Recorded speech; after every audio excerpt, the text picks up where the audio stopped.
Les damos la bienvenida a esta segunda jornada del 28º Seminario Internacional de Aprendizaje y Servicio Solidario. Como cada año estamos muy cómodos en esta casa, así que y en este marco vamos a invitar al vicerrector de Integración de la Pontificia Universidad Católica Argentina, al doctor Gustavo Boquín, a que nos dirija unas palabras.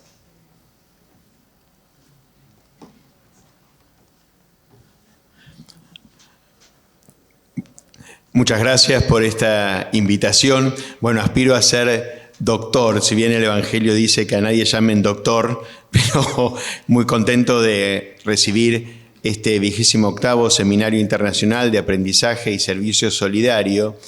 Y quisiera dejar una brevísima reflexión sobre este ámbito educativo que nosotros también practicamos aquí en la universidad.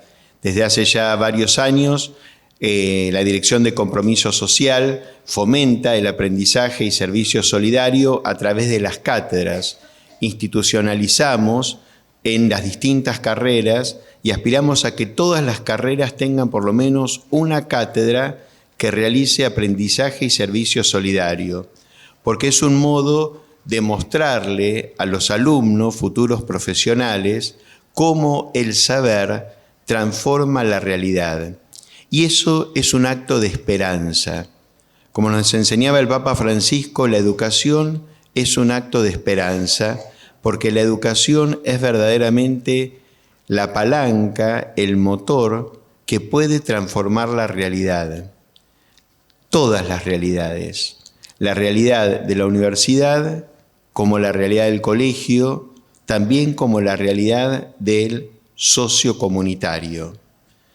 Es decir, nos transformamos en hermanos, fraternos, porque qué importante es que la universidad o el colegio no se transformen en una torre de marfil en la cual todo cierra, pero olvidando la realidad que nos circunda y olvidando que nuestro servicio al prójimo también es un ámbito de aprendizaje. Porque ¿qué caracteriza nuestro mundo? Es un mundo que está muy comunicado, muy globalizado, pero sin embargo muy polarizado también. Y por eso el aprendizaje y servicio solidario fomenta la cultura del encuentro, como nos enseñaba el Papa Francisco, poniendo a las personas, a las comunidades en el centro. Y eso provoca la fraternidad, que es el gran desafío, porque aisladamente, individualmente, no nos planificamos. Al contrario, en la comunión, en el descubrimiento de los otros, del otro, y también lo que el otro descubre en mí, en nosotros, ahí en esa comunión de personas, entonces está la posibilidad de hacer una humanidad más fraterna, más solidaria, y eso es lo que posibilita el aprendizaje en servicio. Acompañar a chicos, jóvenes, al encuentro y acompañar también a las comunidades al encuentro de ámbitos que por ahí están muy alejados de su realidad, pero que pueden ser justamente ámbitos de esperanza. Por eso, en este 28º Seminario Internacional, les aseguro que puedan dar muchos frutos y que encontrándonos entre todos nosotros podamos seguir creciendo en esta dimensión del aprendizaje en servicio solidario, descubriendo a los otros y descubriendo las riquezas que los otros nos dan como las que nosotros podamos ofrecer. Le agradezco a la doctora Nieves Tapia, también a María Rosa, a todo el equipo de CLAIS, de Uniservitate, por elegir nuestra universidad. Espero que estén sumamente cómodos y que podamos ser muy fecundos para el bien de nuestra sociedad y constituir un signo de esperanza para este mundo, en este día en el cual el Papa León nos llama a una jornada de oración, de ayuno, pidiendo la paz en el mundo, que podamos ser signos de paz, de fraternidad, de concordia y de estímulo para las nuevas generaciones para vivir un mundo más fraterno y más humano. Que tengan una muy buena jornada.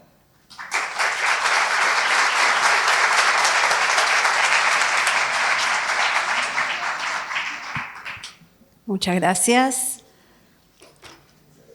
Comenzamos la jornada con el plenario Los proyectos de aprendizaje y servicio solidario en tiempos de inteligencia artificial. Invitamos a pasar al estrado a Natalia Menichetti, de la Universidad Nacional Raúl Scalabrini Ortiz, Marcelo Ranzoni, de la Escuela Hort Argentina de Ciudad de Buenos Aires, y a quien va a moderar y comentar este plenario, María Rosa Tapia, de CLAIS Uniservitate, a quien le damos la palabra para que pueda presentar a los panelistas.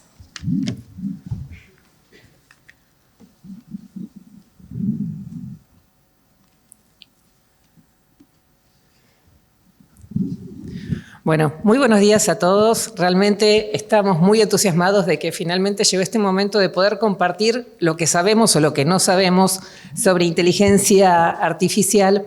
Pero me pareció interesante primero rebobinar un poco de cómo surgió este plenario. A ver, todos sabemos que a lo largo de la historia los nuevos avances tecnológicos nos fueron desafiando a revisar nuestras prácticas, a identificar nuevas estrategias de enseñanza. Así que la inteligencia artificial es un nuevo desafío que encontramos con algunas facetas particulares. Entonces, por eso hace bastante tiempo desde el equipo de CLAIS, especialmente con Ángeles Soletic, quien coordina el equipo de capacitación, venimos compartiendo por nuestros grupos nuevas publicaciones, videos, referentes, tratando de entender lo más posible cómo podemos integrar la inteligencia artificial en el marco de los proyectos de aprendizaje-servicio. Cuando cada vez decíamos, bueno, más o menos es por acá, algo nuevo aparecía que nos llevaba a seguir avanzando en esta reflexión. Hicimos un ensayo con el equipo de una primera presentación. Queríamos invitar especialistas internacionales para este panel, como Mariana Maggio o Chao Buco de Estados Unidos, pero lamentablemente por distintos encuentros, distintas razones particulares no pudieron acompañarnos hoy, pero en el diálogo entre colegas nos pareció que podíamos compartir con ustedes algunas cuestiones interesantes que vamos a ir detallando.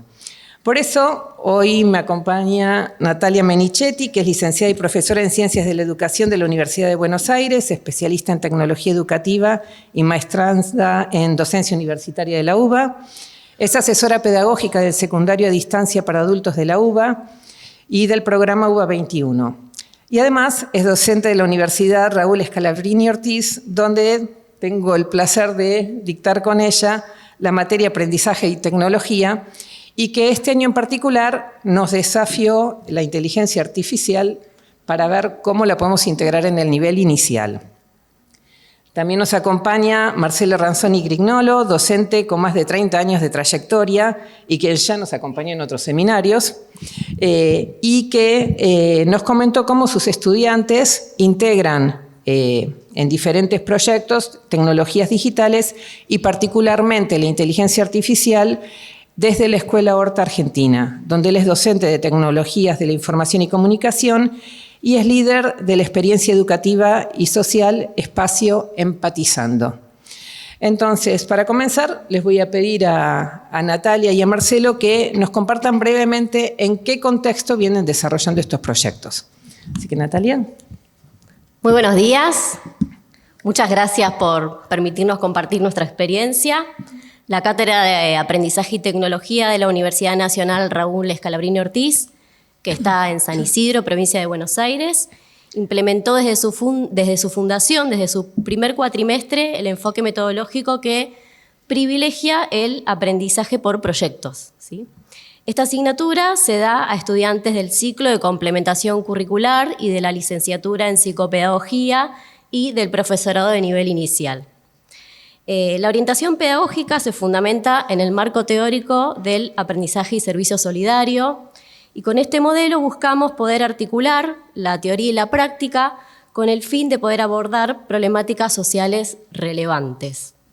La adopción de este paradigma respondió a la necesidad de poder renovar los modelos de enseñanza en este contexto global, contemporáneo, un entorno que está caracterizado por la complejidad, las desigualdades sociales, la ubicuidad de la tecnología digital, ¿no? Y la implementación de este enfoque nos demostró que los estudiantes no solo asimilan los conocimientos teóricos, sino que también los aplican a la resolución de problemas concretos. Esta sinergia entre el saber y el hacer contribuye a una mejora sustancial en la calidad del aprendizaje, ya que la aplicación de conceptos en situaciones reales confiere un significado más profundo y más duradero al conocimiento. Históricamente, los proyectos se han desarrollado en pequeños grupos de trabajo, permitiendo a los estudiantes seleccionar temáticas y el entorno en que iban a aplicar estos proyectos. La conformación de estos equipos se basa en intereses comunes, los intereses que ellos tengan, y cada uno realiza un exhaustivo análisis del estado del arte de esa temática elegida. Posteriormente, identifican informantes claves para enriquecer y perfeccionar esa definición de esas propuestas que están armando. A lo largo del proceso, los equipos participan de múltiples instancias de intercambio y de revisión de sus proyectos, con el equipo docente y también, por supuesto, entre estudiantes, y culmina con la confección de un prototipo, en este caso, un recurso tecnológico que constituye el producto final de la materia, ¿sí? A lo largo de los años, los proyectos han abordado una multiplicidad de temas y de contextos, incluyendo formación docente, educación de adultos mayores, apoyo a personas con discapacidad. Y durante algunos cuatrimestres, por ejemplo, para traer algún caso, los estudiantes colaboraron con un grupo denominado Los Huerteros, que es un programa municipal de huertas orgánicas del municipio de San Isidro. Y en este contexto, los equipos desarrollaron tutoriales, podcasts, videos, propuestas para estructurar el campus virtual que poseían y ofrecieron así recursos digitales que favorecían la comprensión tanto para personas con discapacidad, para adultos mayores, para el cuidado de huertas. Este modelo pedagógico, vimos que promueve el desarrollo de competencias tanto profesionales como personales. Y al fomentar el trabajo en equipo, la adquisición de valores cívicos y la participación ciudadana activa, se fortalece la responsabilidad social, de nuestros estudiantes como futuros profesionales. Esta alineación entre formación académica me perdí. Esta alineación entre la formación académica y esta función social que tiene la universidad consolida tanto el compromiso de la institución también para el desarrollo local, de la universidad. Además, este acceso a herramientas digitales potencia este enfoque, facilitando la interacción y el aprendizaje colaborativo entre individuos, organizaciones y redes que trascienden el entorno físico del aula. En este contexto, los docentes adoptamos un rol de facilitadores, cuya función principal es guiar a estudiantes en formular sus propuestas y que satisfagan simultáneamente las necesidades curriculares y las demandas de esa comunidad. Doy paso al compañero. Gracias, Natalia. Buen día, para mí es un placer estar acá nuevamente. Voy a ser breve, así le damos el espacio a los protagonistas. Coincido en muchos aspectos con varias de las cosas que comentaba recién Natalia. El espacio Empatizando se implementa en la escuela, es una escuela de enseñanza media, estamos hablando de bachillerato, son estudiantes entre 14 y 18 años. Todos los estudiantes de nuestra escuela tienen la posibilidad de participar de proyectos dentro de este espacio educativo y social, lo hacen por elección personal, ellos reciben diferentes estímulos y fundamentalmente las características que tiene Empatizando es que nosotros proponemos a los estudiantes desarrollar proyectos de impacto social positivo, vinculándolos con personas, colectivos u organizaciones donde sus proyectos generen una verdadera transformación social. Esto, combinado con las metodologías activas que se utilizan en el aula, los convierte a ellos en protagonistas de su aprendizaje, tracciona el aprendizaje infinitamente. hay un aporte en su mejora, en su desarrollo como personas y les permite generar verdaderas transformaciones sociales desde su lugar. Los objetivos están centrados fundamentalmente en desarrollar proyectos destinados a estos colectivos de personas, donde no solo se involucran numerosos contenidos académicos, en este caso y en el día de hoy nos convoca fundamentalmente lo que tiene que ver con tecnología y en particular inteligencia artificial, sino que no solo desarrollan estos proyectos y ponen en juego todos estos contenidos académicos, sino que también se ponen en juego habilidades y competencias que tienen que ver fundamentalmente con la empatía puesta en acción, con la escucha activa, la posibilidad de comunicarse en forma asertiva, vincularse con aliados externos al ecosistema educativo. Y fundamentalmente nosotros estamos alineados a los objetivos de desarrollo sostenible, entonces en cada uno de estos proyectos tratamos de generar aportes en esa línea. Bien, ahí estamos. Fundamentalmente, lo que genera el espacio Empatizando es que se incuben dentro del espacio escolar proyectos donde diferentes actores educativos y sociales, ya que trabajamos con muchas organizaciones de la sociedad civil, puedan aunar esfuerzos en mejorar la calidad de vida, la equidad de oportunidades. Gracias. Gracias, Natalia. Gracias, Marcelo. Lo que fue muy interesante cuando empezamos a compartir las experiencias que cada uno viene desarrollando y pensando en poner el foco en cómo la inteligencia artificial interviene en el marco de los proyectos de aprendizaje y servicio solidario, nos parecía fundamental tener en cuenta los lineamientos básicos del aprendizaje-servicio, donde el protagonismo es de los estudiantes y en este caso también es el lugar de los expertos en aprendizaje y tecnología desarrollada con inteligencia artificial. Así que yo les invito a Marcelo y a Natalia a que nos levantemos, nos vamos a poner en un costado y vamos a invitar a los estudiantes de ORT para que nos vengan a enseñar un poco.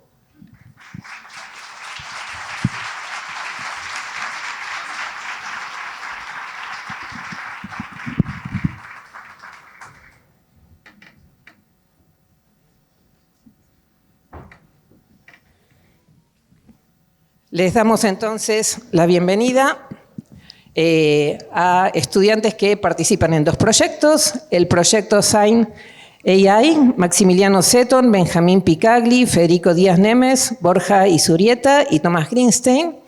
Y después vamos a escuchar al proyecto CIMA de Ignacio Núñez Valcarce, Lucas Bertoloni, Martín Purstin y Gabriel Slotniski.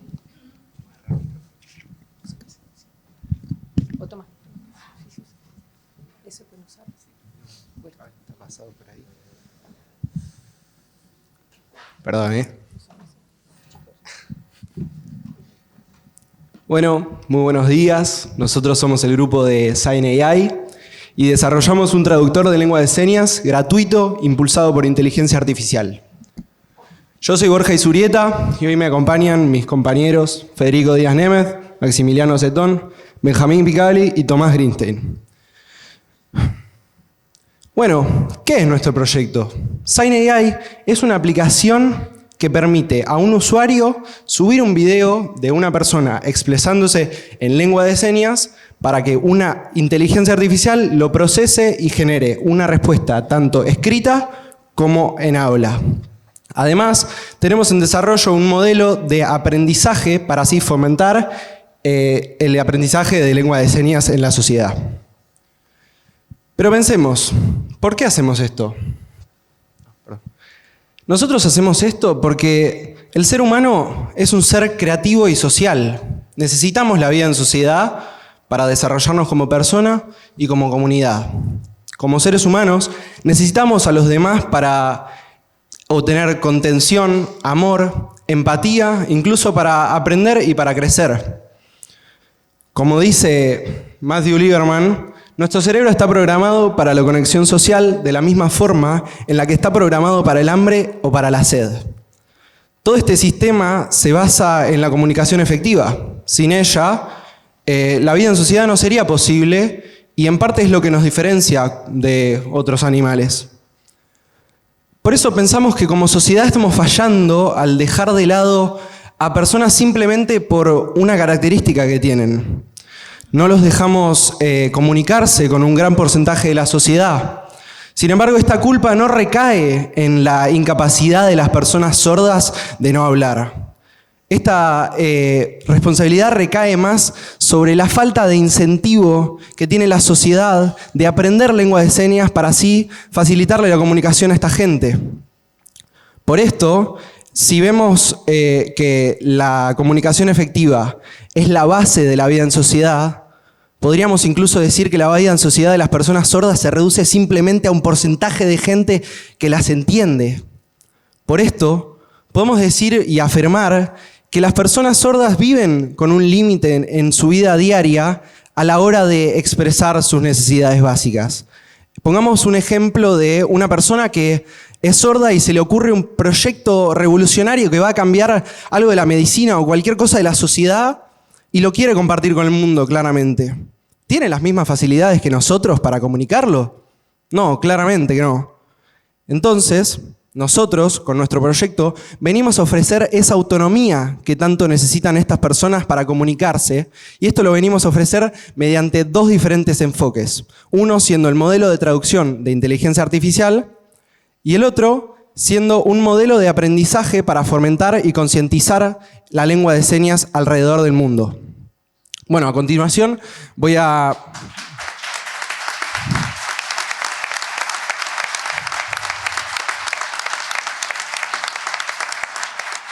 Muchas gracias, pero falta un montón todavía. Bueno, a continuación voy a mostrar un poco cómo funciona nuestro proyecto. Uy, ¿tenemos el video? Bueno, nada, no importa, no está el video, pero bueno, puede pasar, es una falla normal. Lo teníamos en cuenta, entonces lo voy a explicar. Bueno, la aplicación comienza con una pantalla de inicio en la que el usuario puede elegir un video de su galería o de sus archivos para subirle a la inteligencia artificial. Una vez que el usuario selecciona el video, la inteligencia artificial comienza a cargar, ¿vieron la ruedita que gira? Y comienza a procesar este mensaje en lengua de señas, comienza a extraer significados, glosas, conjuntos de señas para generar una respuesta que tanto podemos escuchar como leer. Luego en desarrollo, como ya dije, tenemos un par de juegos interactivos para que la sociedad pueda aprender a hablar en lengua de señas, pero bueno, en el video no estaba, pero eso es básicamente el funcionamiento de nuestro proyecto. Bueno, ahí vemos cómo entramos y podemos seleccionar el video y vemos cómo está ahí la intérprete diciendo algo sobre el clima. Bueno, acá es el proceso que les expliqué del procesamiento de las señas y la elaboración de la respuesta por parte de la inteligencia artificial, que va a devolver en inglés.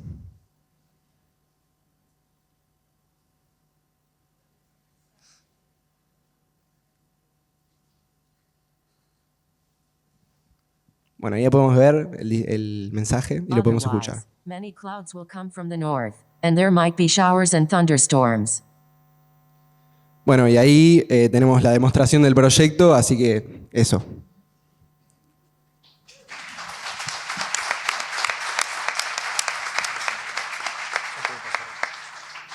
Bueno, buenos días. Yo soy Benjamín Picagli, desarrollo del backend de la aplicación. Y bueno, primero me voy a remontar al año pasado, más específicamente a principio de año, donde el colegio nos planteaba la idea de que a mitad de año debíamos desarrollar un proyecto donde nosotros propongamos la idea. Además de esto, el colegio, como ya mencionó Marcelo, nos brinda el espacio Empatizando, donde diferentes grupos de personas vienen y nos cuentan las problemáticas que sufren ciertos grupos de personas en la sociedad. Gracias a esto nos impulsan a hacer otros proyectos con impacto social. Aparte de esto, el año pasado inicié a ir a algunos congresos de emprendedurismo, donde se habla de dar el primer paso, de no darle importancia al fracaso y de proyectos de impacto social. Luego de todo esto, donde salías pensando todas las ideas que se te podrían haber ocurrido, muy motivado, y aparte que teníamos la idea de proyecto, se me ocurrió, ¿qué pasa si de un texto no lo transformo a un avatar que haga señas? Es decir, inserto un texto y ese texto es traducido en lengua de señas como un avatar. Apenas se me ocurrió esta idea, no dudé en contárselo a Maxi, donde quedó sorprendido y decidimos investigar un poco más a profundo y darle un poco de forma a la idea. Una vez ya con una idea más claramente, decidimos buscar apoyo, donde encontramos a todos los chicos y tuvimos que designar los roles de cada uno en el grupo. Luego tuvimos que planteárselo a los profesores el problema para que nos puedan aprobar esta idea y poder empezar a desarrollarlo. Pero esto no fue así. Nos dijeron que era muy complicado, que no nos habían dado las herramientas suficientes para poder desarrollarlo, pero nos dijeron que podíamos desarrollar que de un video de lengua de señas podamos traducirlo a texto, donde no lo dudamos y empezamos a desarrollarlo. Bueno, como ya sabrán, ya con la idea cerrada, nosotros éramos unos jóvenes inexpertos, sin ningún tipo de idea sobre técnica, ni un conocimiento sobre la problemática. Entonces, sin experiencia, sin ningún camino hacia dónde ir, iniciamos este proceso. Pero lo que sí teníamos era mucho entusiasmo y muchas ganas de afrontar esta problemática. Bueno, luego, ya iniciado el desarrollo, todos pensábamos que iba a durar un proceso de 3-4 meses, donde la inteligencia artificial iba a tener un modelo de un nivel de acierto altísimo, que no íbamos a tener ningún problema. Pero como todo proyecto, tuvimos miles de trabas, miles de barreras. Para iniciar, la primera traba que tuvimos fue que nosotros decidimos hacer esta aplicación de lengua de señas argentina, pero el conjunto de videos de traducidos en lengua de señas argentina no existía. Entonces tuvimos que buscar y no encontrábamos, donde decidimos desviarnos e ir en busca de un conjunto de videos de lenguaje de señas americano. Más adelante, donde ya habíamos resolvido este problema, decidimos... Más adelante continuamos el proyecto y creíamos que veníamos excelente con un modelo de inteligencia artificial con un gran nivel de acierto, donde no fue así y tuvimos un nivel de acierto muy bajo. Y la desilusión fue enorme, pero no más grande que las ganas de afrontar el problema que teníamos. Es por esto que a principio de año Maxi y Fede se pusieron a investigar otra vez, a ver cómo podíamos resolver este problema, cómo subir el nivel de acierto. Gracias a un montón de ayudas de posibles usuarios, de protagonistas, nos pudieron dar diferentes utilidades y funcionalidades que nos podían hacer bien para nuestro proyecto. Aparte de esto, actualmente estamos trabajando con la legislatura porteña, donde estamos en contacto y nos quieren brindar el apoyo para hacernos un conjunto de videos de lengua de señas argentina para que nosotros podamos implementar esto en nuestra aplicación. Buen día, mi nombre es Maximiliano y soy uno de los desarrolladores de la inteligencia artificial junto a Federico. Voy a hablar de cómo está siendo y cómo fue hasta ahora este desarrollo, pasando por los puntos más importantes. Nosotros, al empezar el proyecto, teníamos que elegir una tecnología para usar que nos permita automatizar la traducción de lengua de señas. Para eso elegimos la inteligencia artificial. Ella nos permite resolver problemas de forma automática. Para esto consta de dos partes. Por un lado, tenemos la estructura que va a estar representada en este cubo, como vemos, al cual luego voy a volver para que podamos entender la analogía. Y también tenemos los datos. Estos datos son quienes enseñan a nuestro cubo a interpretar la información para poder resolver el problema. Es importante entender que ninguna de estas partes por sí solas es capaz de resolver la problemática. Ahora vamos a explicar un poco de cómo funciona este cubo. Como ya dije, el objetivo es que pueda aprender. ¿Pero qué significa que aprenda? Como vemos, está formado a su vez por varios cuadrados. Imaginemos que cada uno de estos cuadrados tiene un color ideal para poder interpretar la información. Aprender significa que se acerquen a esos colores ideales para que el cubo, tomando todos estos cuadrados en sus colores ideales, pueda interpretar la información y devolver una salida valiosa que resuelva el problema. Nuestro trabajo como desarrolladores de inteligencia artificial es crear este cubo de una forma que favorezca este aprendizaje. Y esto teniendo en cuenta que los cuadrados pueden ser más, pueden ser menos, pueden estar dispuestos en más o menos capas y hasta agruparse de forma distinta, formando distintas formas justamente. Pero ¿cómo es este proceso? A mí me gusta dividirlo en 3 fases. Primero tenemos una fase de research. En esta fase, como dice la propia palabra, con nuestros conocimientos y experiencias salimos a buscar toda la información disponible que nos puede ayudar a resolver la problemática. Esta información refiere a libros, papers y también a modelos de inteligencia artificial que ya resuelvan esta problemática o alguna problemática similar, y viendo sus fortalezas y sus debilidades, nosotros vamos a llegar a una hipótesis. Esta hipótesis va a ser de cuál va a ser la mejor estructura posible a adoptar. Luego, en la segunda fase, vamos a tener que bajar esta hipótesis al código.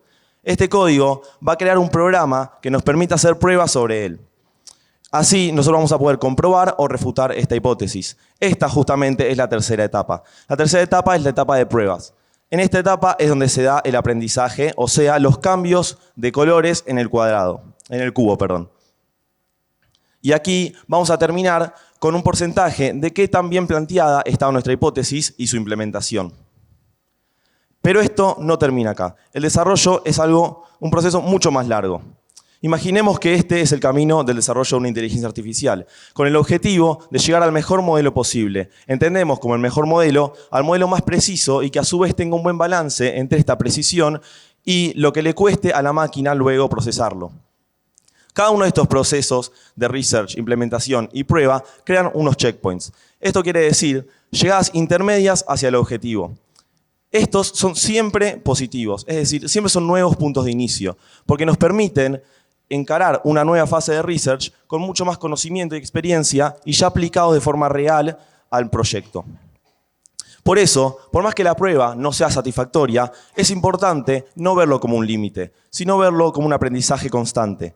Aquí es donde tenemos que tomar una decisión. Esta decisión se va a referir a cómo vamos a seguir el desarrollo de esta inteligencia artificial. Puede ir desde seguir por un camino muy similar hasta redefinir todo el enfoque, toda la idea de la inteligencia artificial y pivotearla, digamos. Este es un ejemplo de cómo estos checkpoints, por más que a simple vista parezcan negativos, siempre son positivos. Aunque no se lee, creo, esta es lo que devuelve el modelo de inteligencia artificial que nosotros habíamos desarrollado en noviembre del año pasado. No se ve, pero son frases sin sentido. Nuestro cubo estuvo muy lejos de esos colores ideales. Como dijo el compañero Benjamín, fue una desilusión muy grande. Pero decidimos verlo como una fuerte oportunidad de mejora, sí como un llamado de atención, y por eso redefinimos todo lo que nosotros pensábamos que conocíamos sobre inteligencia artificial, volvimos a encarar una fase de research para generar nuevas hipótesis, de las cuales algunas dieron más frutos que otras, pero hoy en día nos ayudaron con su aprendizaje a llegar al punto del camino donde estamos. Este punto es un mundo mucho más avanzado, como vimos, con una estructura ya funcional. Y ahora vamos a ir con los datos. Como dijo el compañero Benjamín, nosotros nos encontramos con una carencia de un conjunto de videos con sus respectivas traducciones para que poder alimentar a nuestro cubo, así pueda aprender y resolver la problemática. Cuando hablamos de datos en lengua de señas, justamente referimos a este conjunto de videos con sus traducciones. Y aquí es donde nos frenamos de poder traer esta estructura a la Argentina y ayudar a la comunidad local.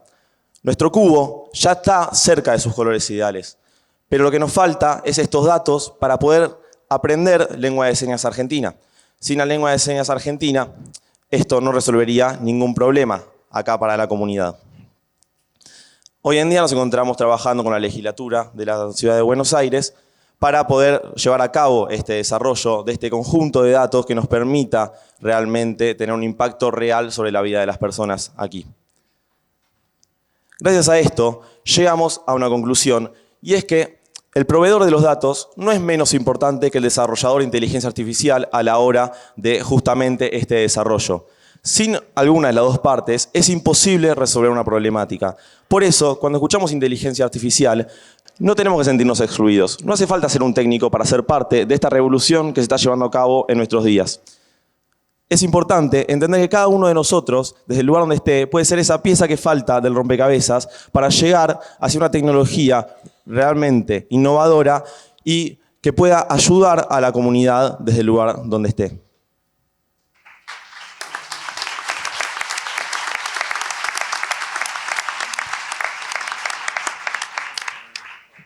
En el mundo hay un grupo de personas el cual sufre de una limitación que es muy importante y hermosa que tenemos los seres humanos, que es la libertad de expresión. Cuando hablo de libertad de expresión, hablo de la oportunidad de los seres humanos de relacionarse y comunicarse entre sí. Expresarse no solo es pensar algo, sino que es poder compartirlo, compartir las experiencias, las vivencias, las ideas y pensamientos que tenemos. Es por eso que cuando hablamos de libertad de expresión, también hablamos de inclusión, de abrir espacios, derribar barreras y reconocer que cada persona en el mundo tiene algo valioso para aportar. Es por eso que cuando una voz en la sociedad no es escuchada, no solo pierde la persona que no puede expresarse, sino que perdemos todos como sociedad. Muchas gracias.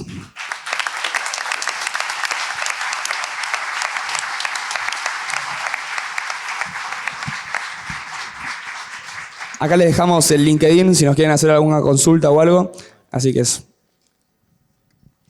Bueno, muchísimas gracias por hacer simple lo complejo y también por demostrarnos cómo cada uno tiene un gran aporte para hacer para el bien común. A continuación vamos a viajar a San Isidro. Las estudiantes, lamentablemente, del profesorado de nivel inicial de la Universidad Raúl Scalabrini Ortiz no pudieron hacerse presentes porque están trabajando como auxiliares o como acompañantes terapéuticos, pero nos dejaron un video para presentar el proyecto Creando para el Jardín, que fue desarrollado por Valentina Duarte Fernández, Candela Sofía Gastaldín, Gabriela Tatiana Guzmán, Martina Polini, y quienes nos van a acompañar a través del video son Natalia Elizabeth Santos y Rocío Turma Moreno.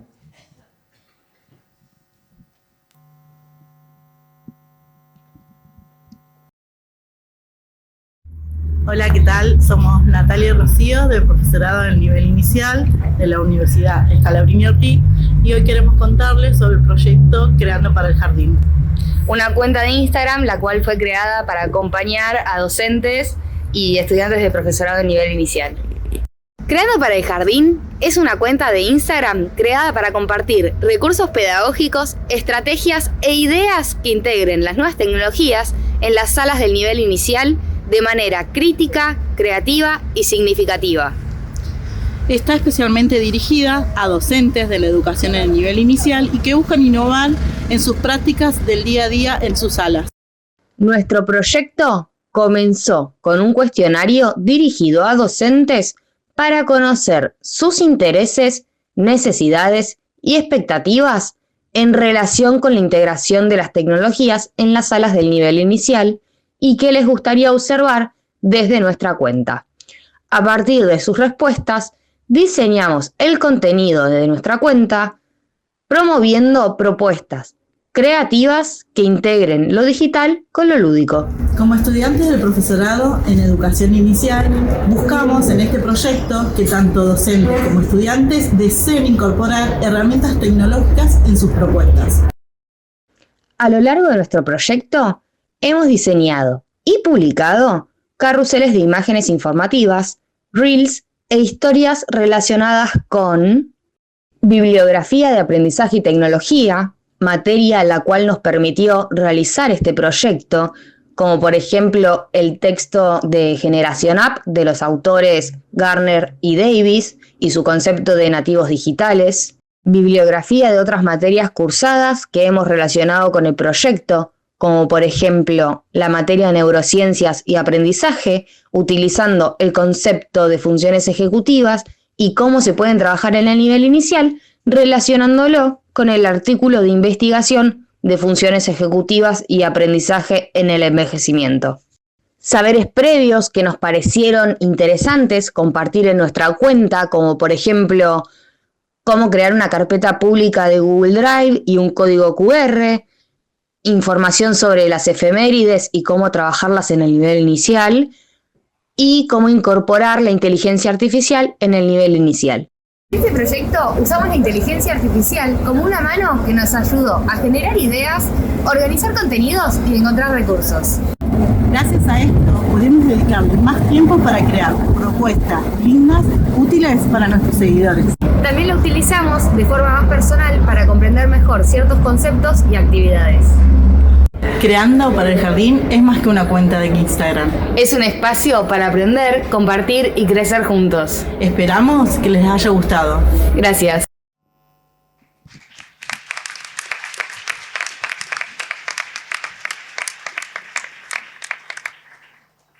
Bueno, acá retomo nuevamente. Agradecemos a Rocío y a Natalia que tuvieron la generosidad y mucho entusiasmo en poder realizar este video para compartir.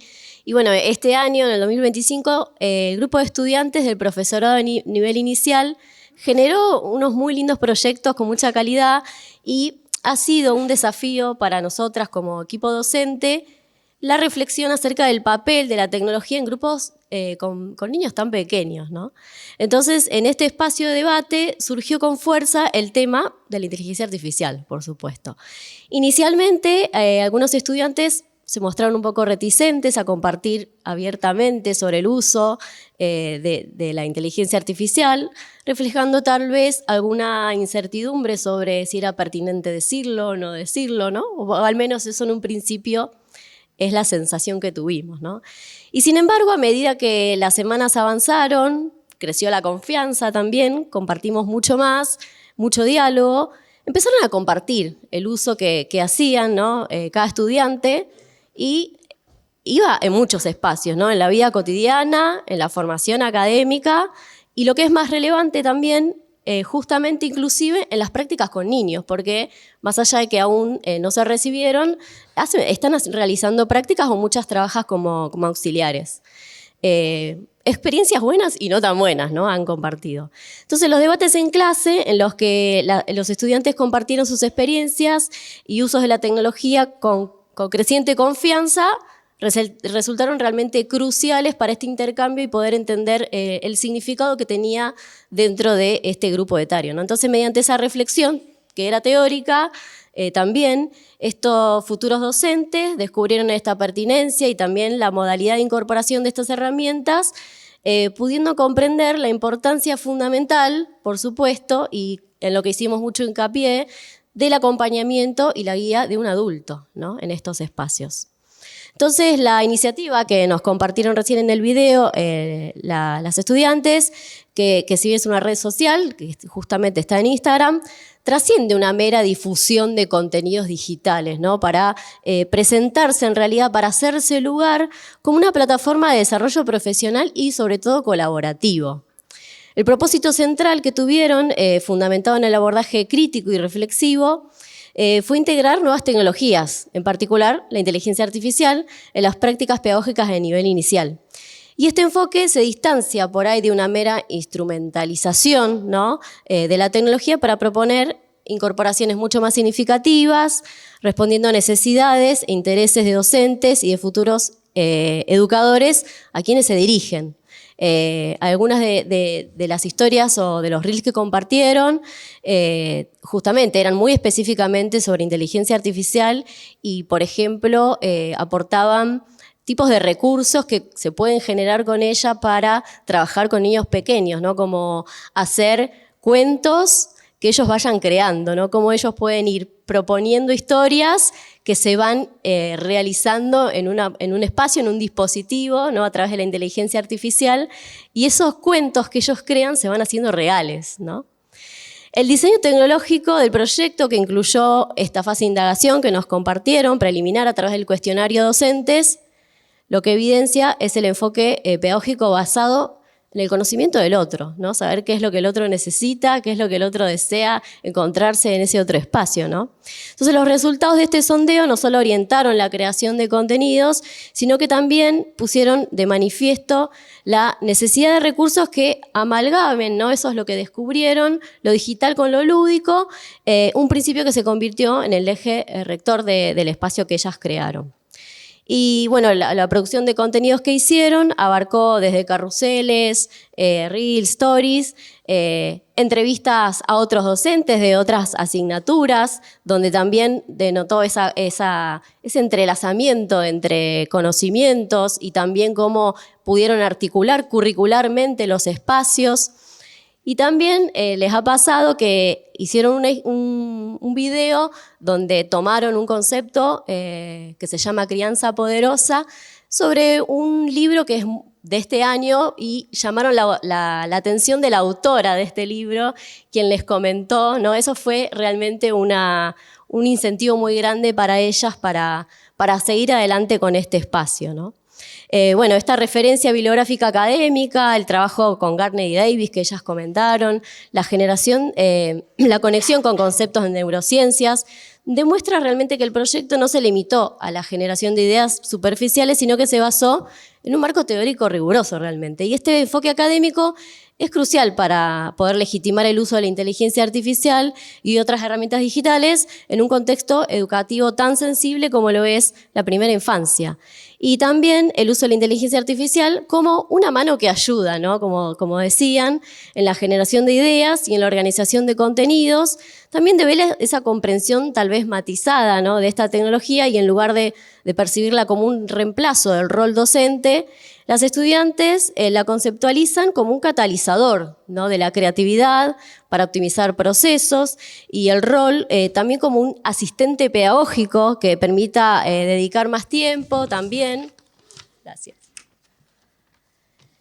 Y energía a crear propuestas didácticas innovadoras, pudiendo enriquecer las experiencias de aprendizaje que brindan.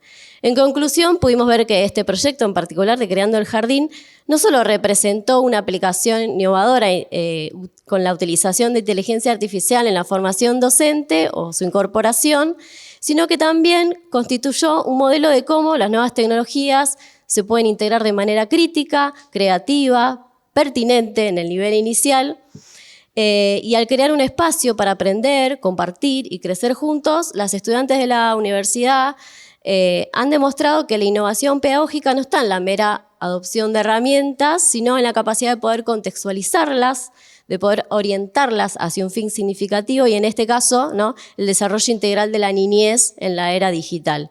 Y este enfoque, que está plenamente fundamentado en el marco del aprendizaje y servicio solidario, ya que el proyecto trasciende, ¿no? La adquisición de competencias individuales para impactar directamente en una comunidad educativa, al crear recursos útiles y accesibles para otros docentes y estudiantes, en este caso, el trabajo se ha convertido en un servicio que es tangible, que fortalece la red profesional y que promueve una práctica pedagógica más informada y también socialmente responsable. Y este proyecto consideramos que también es una declaración, ¿no? Sobre la vigencia, la adaptabilidad también de la profesión docente en un mundo que está en constante transformación tecnológica. Así que, bueno, agradecemos la oportunidad también de poder compartir nuestra experiencia, su escucha, su interés, y que podamos juntos seguir construyendo espacios en donde sepamos que aprender sirve y justamente también servir enseña. Muchas gracias.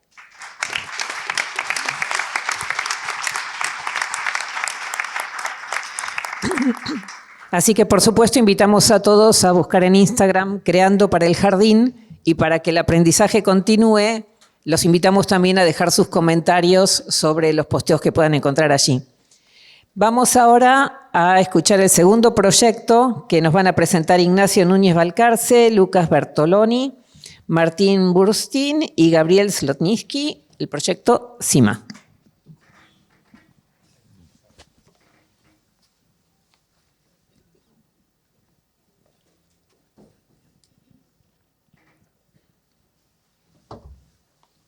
Bueno, ¿qué tal? Buenos días. Nosotros somos los que desarrollamos CIMA. Ahora les vamos a estar contando un poquito qué es. Primero nos presentamos. Yo soy Ignacio, Lucas, Gabriel y Martín. El año pasado desarrollamos CIMA, que es básicamente un asistente médico para detectar la esclerosis múltiple lo antes posible, utilizando algoritmos de Machine Learning. Después Martín les va a estar contando mucho más en detalle por qué elegimos tener la inteligencia artificial dentro de nuestro proyecto, ¿no? Pero bueno, primero queremos empezar contándoles cuál era nuestro objetivo principal, ¿no? ¿Por qué unos chicos, estando en el colegio, deciden meterse con temas médicos, con temas un poco más clínicos. No íbamos tanto por ese lado, ese no era nuestro objetivo principal. Nosotros lo que buscábamos principalmente, justamente, era, como bien contaba Marcelo antes, ayudar a alguien específicamente. No importaba tanto si era a una persona en particular, si era a una comunidad, era mucha gente, era poca. Lo importante para nosotros era mejorarle muchísimo la calidad de vida a un grupo de personas, a una persona. ¿Bien? Ese era nuestro objetivo principal. Justamente por eso es que queremos agradecer al espacio Empatizando, que el líder es Marcelo en nuestro colegio, donde nos pueden dar charlas, donde gente nos cuenta sus problemas cotidianos y problemas de accesibilidad la mayoría de las veces. Justamente en ORT, en TIC, esa es nuestra especialidad. Entonces buscábamos una solución tecnológica a un problema específicamente para alguien. Bueno, ¿cómo va? Mi nombre es Lucas, yo me encargué de la parte del funcionamiento del proyecto y estuve desarrollando, un poco cómo funciona en su totalidad. Y en esta instancia les queríamos comentar, por qué decidimos, como dijo Nacho, ¿no?, meternos en este ámbito médico y justamente por qué la esclerosis múltiple, ¿no? Porque es, digamos, algo muy específico, no es algo general. Y mi mamá trabaja en un laboratorio, ¿sí?, en el que se desarrolló un medicamento, un tratamiento en realidad, para la esclerosis múltiple. Y claro, a mí me llamaba la atención porque yo escuchaba mucho el concepto de enfermedad neurodegenerativa. Y yo dije, con todo esto, esta revolución de la inteligencia artificial y estas integraciones que tienen en varios aspectos de nuestras vidas, dije, ¿se podrá hacer algo con la inteligencia artificial que pueda ayudar a este proceso? Entonces,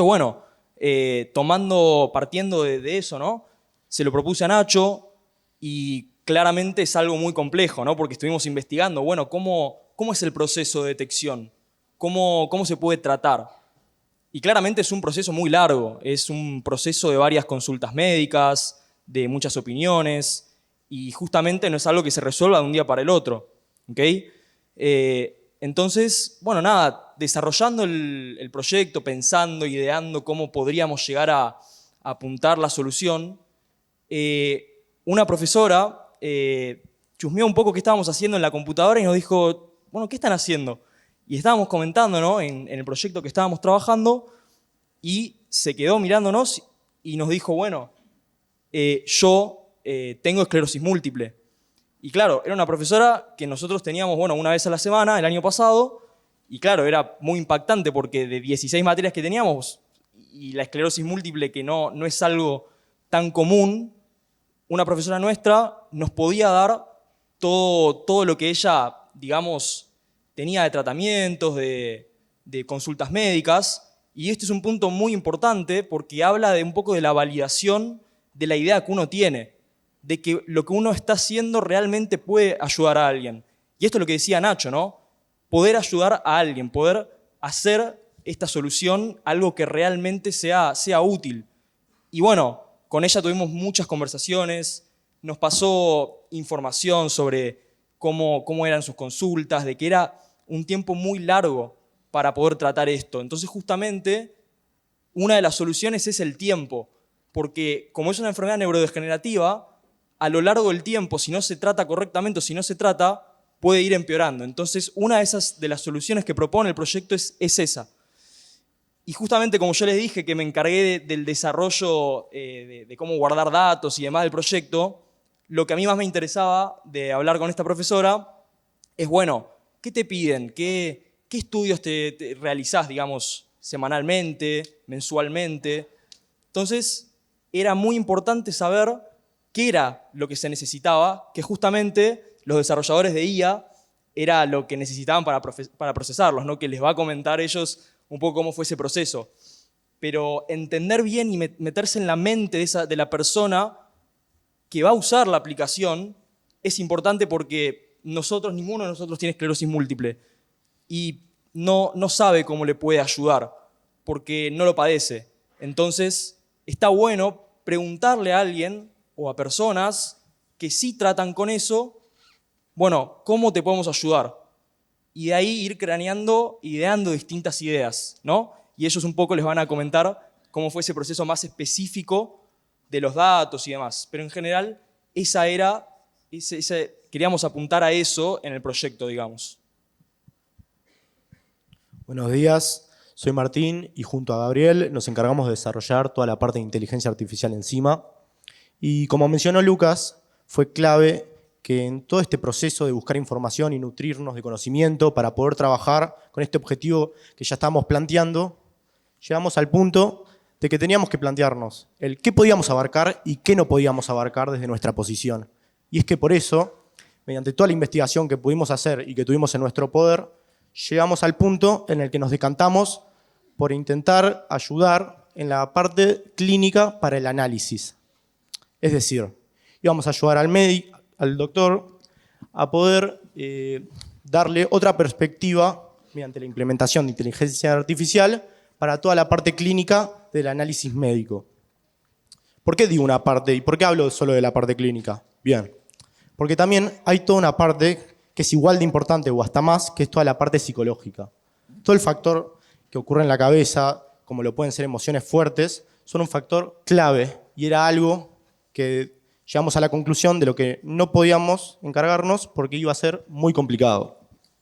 Es por eso que con esto planteado nos encargamos de decir, bueno, pero con las tecnologías que sabemos, ¿qué podemos implementar para poder ayudar y generar un impacto? Y fue el tiempo. ¿Qué pasa con el tiempo? El tiempo es uno de los factores más importantes en el progreso, como mencionaron, de esclerosis múltiple. Es por eso que lo que buscábamos era reducir ese tiempo para poder ayudar en el análisis y que después el doctor se encargue de dar un diagnóstico y que el tratamiento se pueda empezar de manera más temprana, haciendo así que el progreso se reduciera de una manera muy importante. Bueno, tal vez algunos se estarán preguntando, Martín recién mencionó, por ejemplo, a los médicos, a los doctores, y dirán, ¿a quiénes estamos ayudando realmente? ¿Estamos ayudando a esa persona que tiene esclerosis múltiple, a la profesora, como mencionaba Lucas hace un rato, o estamos ayudando a los médicos? Bueno, esa fue una de las preguntas principales que tuvimos cuando estábamos a punto de empezar este proyecto, y por eso Marcelo nos contactó con esta fundación, la Fundación Noemí Frida Kraut, para pensar un poco, ¿no? ¿Qué es lo que íbamos a hacer con nuestro proyecto? Esta es una fundación que trata con personas con esta enfermedad, con la esclerosis múltiple, y nos dieron muchísimas recomendaciones. A la conclusión que llegamos fue que íbamos a preferir hacer un análisis, digamos, una aplicación, una página web, más concretamente, que utilizara inteligencia artificial para detectar la esclerosis múltiple. De esa forma, nosotros lo que íbamos a estar logrando era agilizar muchísimo el proceso en que una persona detecta que tiene esa enfermedad.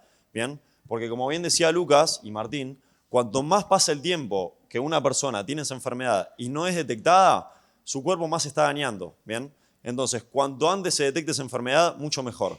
Nosotros simplemente con un formulario dentro de nuestra aplicación podíamos detectar con ciertos patrones, con ciertos puntos, podíamos detectar exactamente si una persona tenía o no esclerosis múltiple, por supuesto sin contar la parte psicológica.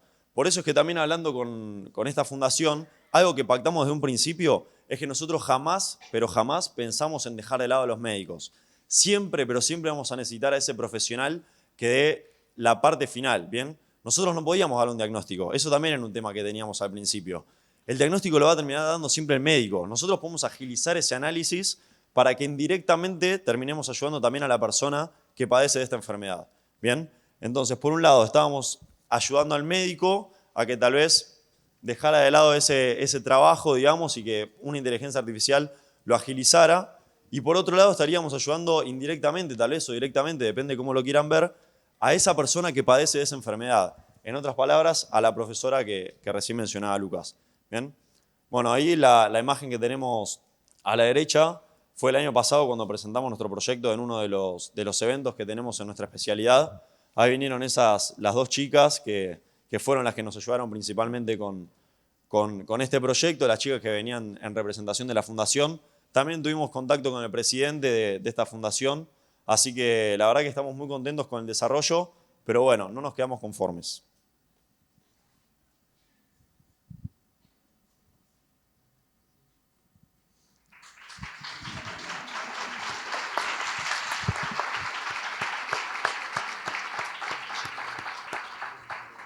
Bueno, hay algunas cosas del desarrollo del proyecto que, como bien decíamos antes, acerca de la validación y demás, los desarrollos no siempre salen como uno se lo imagina o como uno lo idea al principio.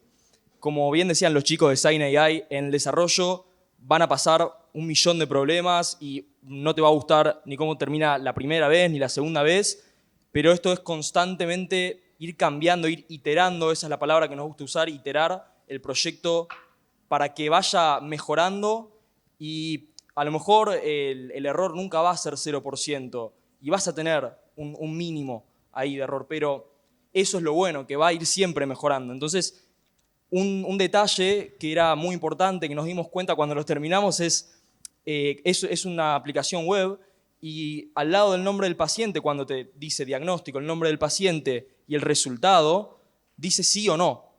Y eso como que para la experiencia del usuario, del médico que lo usa, no es muy informativo. Sí o no. ¿Qué significa sí o no? Porque puede ser un porcentaje y eso es a lo que también apuntamos al final para cambiar un poco la aplicación. Un porcentaje es mucho más descriptivo que algo binario, 1-0, sí o no. Le da más información al médico, le ayuda más a decir, mirá, hay un 55%, hay un 20%, e ir viendo de cada factor que se subió en el formulario cuál impactó más, cuál impactó menos, y así ir siguiendo medio como esta lógica, ¿no? Además de toda la parte psicológica que también mencionaban los chicos antes.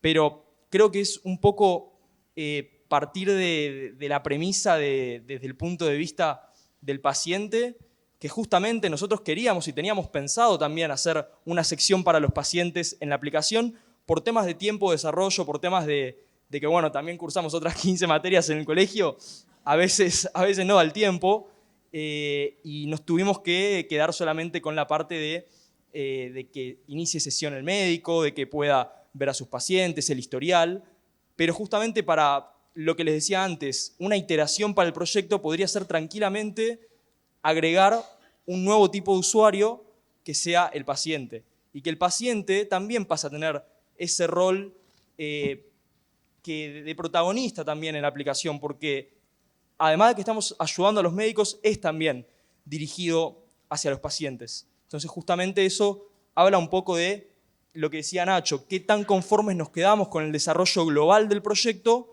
y qué mejoras se le puede ir haciendo cada mes, cada año, cuando uno quiera seguir ese desarrollo. Bueno, mi nombre es Gabriel.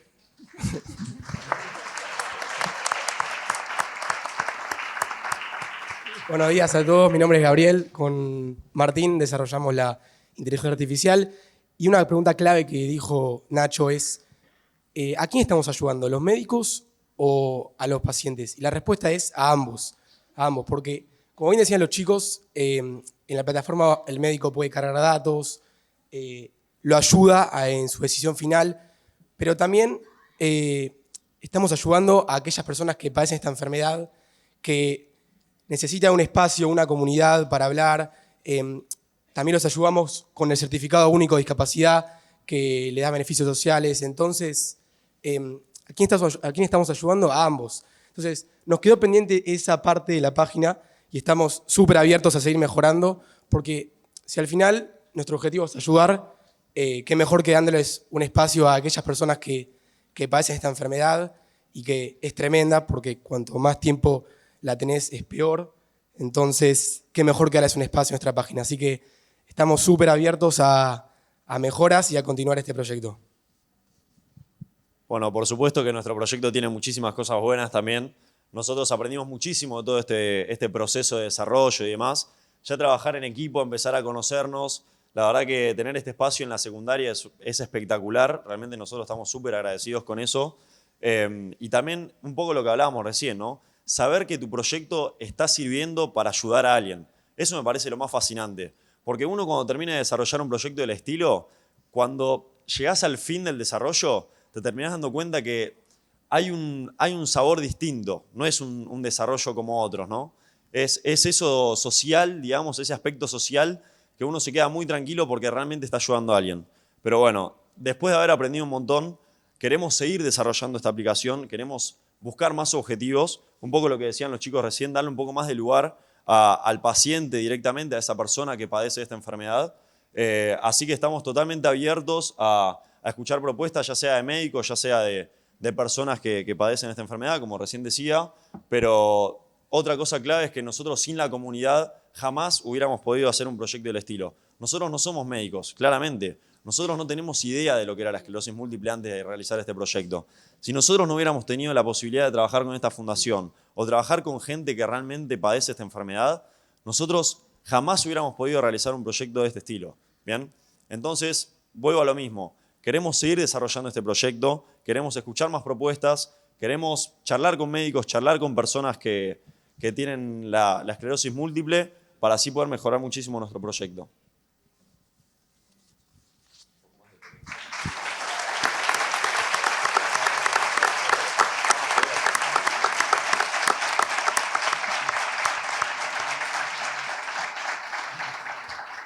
Bueno, y algo que nos parece creo que importante mencionar es hablar del impacto.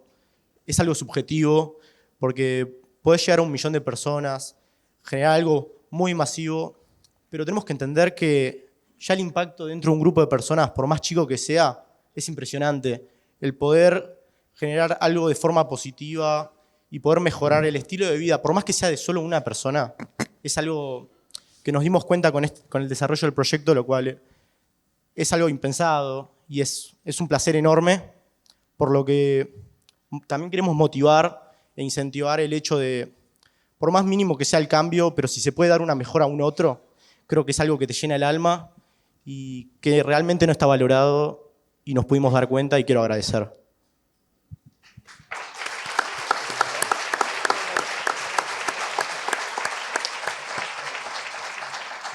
Bueno, ahora sí les contamos un poco mejor quiénes somos y qué roles tuvimos. Lucas, el que recién habló, fue desarrollador de backend.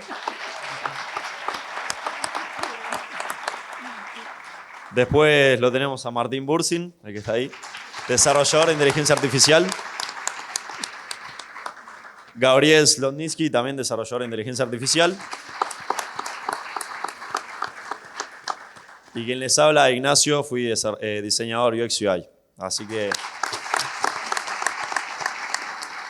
realmente es un placer enorme para nosotros estar acá, poder estar contándoles un poco nuestro proyecto.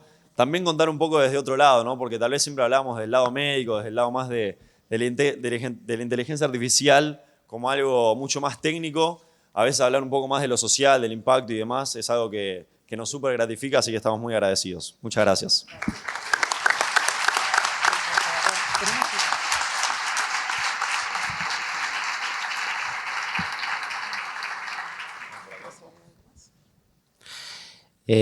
Bueno, para cerrar, ¿qué más decir, no? Yo los disfruto todos los días en la escuela. Envídienme. Gracias. 2 mensajes cortitos, uno que tiene que ver con el tema de inteligencia artificial y que claramente, como bien se vino dando en el desarrollo de esta charla, es una herramienta sumamente poderosa, es una herramienta innovadora, pero es una herramienta de la cual nosotros, cada uno como docentes, desarrolladores, generadores de ideas, nos tenemos que hacer cargo donde la presencia humana es innegociable, con lo cual esto me parece que tiene que quedar clarísimo.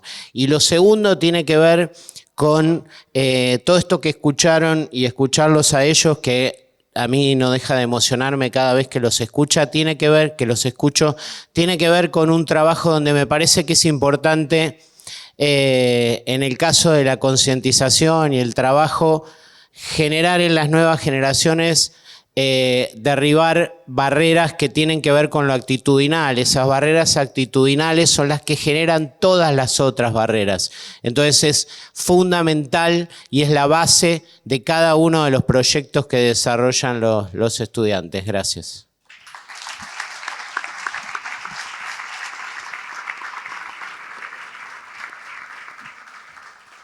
Bueno, y se imaginarán que después de estos expertos es muy difícil tratar de hacer un cierre, una síntesis, pero bueno, ahí nuevamente agradezco a Ángeles Soletic que me ayuda a tratar de ver, bueno, qué es lo que nosotros también podemos aprender de esta experiencia. Y en ese sentido también me parece muy importante, y trato de ponerme en el lugar de ustedes compartiendo lo que nos pasó a nosotros también, es ver cómo todos estos desarrollos también nos interpelan como docentes en cuanto a nuestro rol, en cuanto a repensar nuestras prácticas, repensar modelos de evaluación, por ejemplo, cómo motivar a estos estudiantes. Y por eso, a partir de lo que ya se venía conversando desde el primer día de este seminario, decidimos explorar un poco a ver cómo podríamos hacer una reflexión a partir también de un marco teórico, como en este caso el ciclo de aprendizaje a través de la experiencia de Kolb, que muchos de ustedes lo conocerán. Entonces, bueno, empezamos a ver que sin ninguna duda para que haya un aprendizaje significativo tiene que haber una experiencia concreta como la que contaban ellos. Pero en esta experiencia concreta, para nosotros es fundamental el compartir.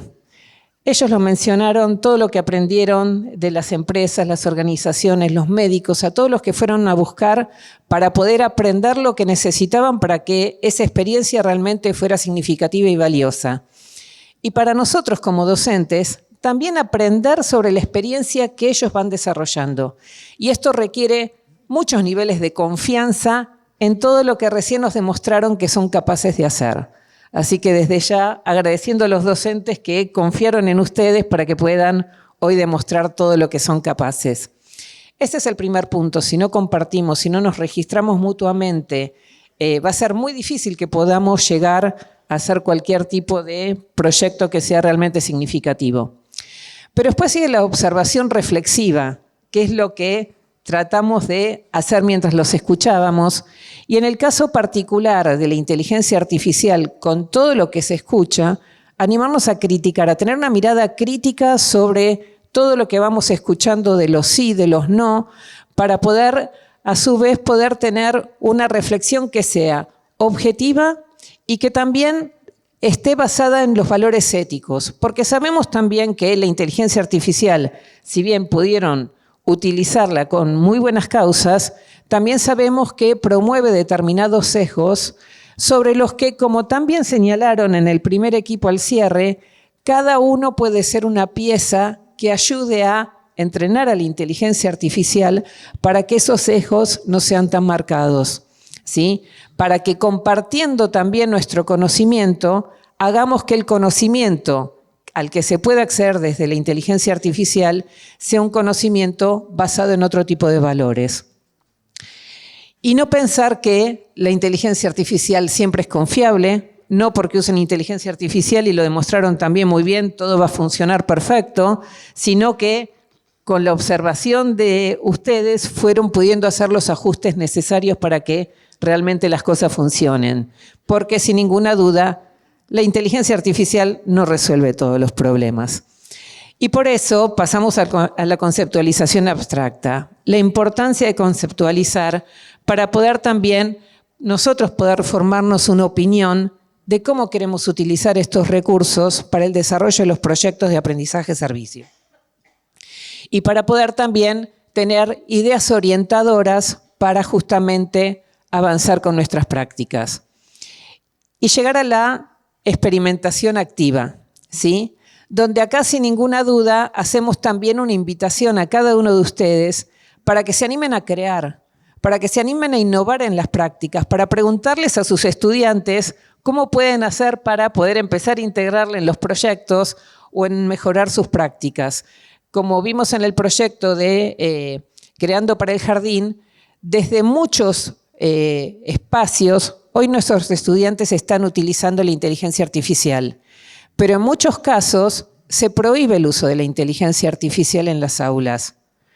En vez de socializar y transparentar ese uso para poder entre todos encontrar usos significativos que promuevan el aprendizaje, ¿sí? Tenemos que ser conscientes de que hoy está en manos de todos y si no aprovechamos esa difusión y los beneficios que pudimos ver que pueden tener, nos vamos a estar perdiendo también grandes oportunidades de mejorar nuestras prácticas.